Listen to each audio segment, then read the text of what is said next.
అమ్మమ్మ కథలకి స్వాగతం. పిల్లలు, ఈరోజు నేను చెప్పబోయే కథ పేరు గర్వభంగం. మరి ఈరోజు కథ చెప్పేసుకుందామా? అనగనగా ఒకసారి ఒక నెమలి పురి విప్పి నాట్యం చేస్తూ ఆనందిస్తోంది. నెమలంటే అందరికీ తెలుసు కదా, రంగురంగుల పింఛాలుంటాయి, ఎంతో అందంగా ఉంటుంది. మన జాతీయ పక్షి నెమలి. అది రంగురంగుల పింఛంతో ఎంతో అందంగా ఉంది. తన అందమైన పింఛాన్ని చూసుకుని ఎంతో గర్వపడింది. కొంతసేపటికి అక్కడికి ఒక పెద్ద కొంగ వచ్చింది. అది నెమలితో కబుర్లు చెప్పాలనుకుంది.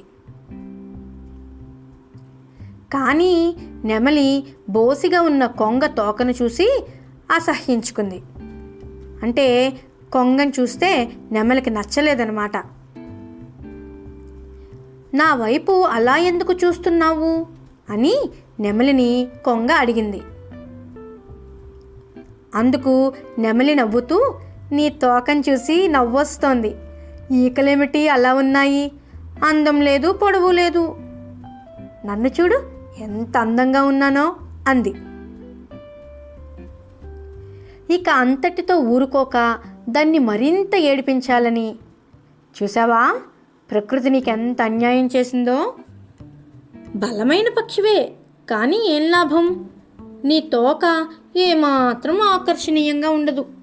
నిన్ను చూస్తే జాలి వేస్తోంది అని అంది. నెమలి మాటలు కొంగకి నచ్చలేదు. నెమలికి బుద్ధి చెప్పాలని కొంగ అనుకుంది. నీకేం తెలుసు? ప్రకృతి అందరికీ అన్నింటినీ ఎప్పుడూ సమన్యాయమే చేస్తుంది.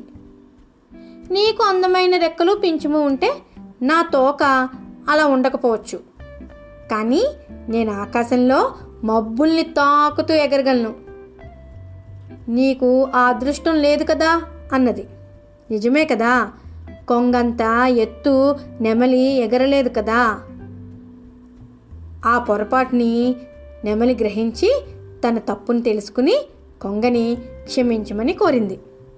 దానితో నెమలికి గర్వభంగమయ్యి వాళ్ళిద్దరూ మంచి స్నేహితులుగా బోళ్ళు సేపు కబుర్లు చెప్పుకున్నారు.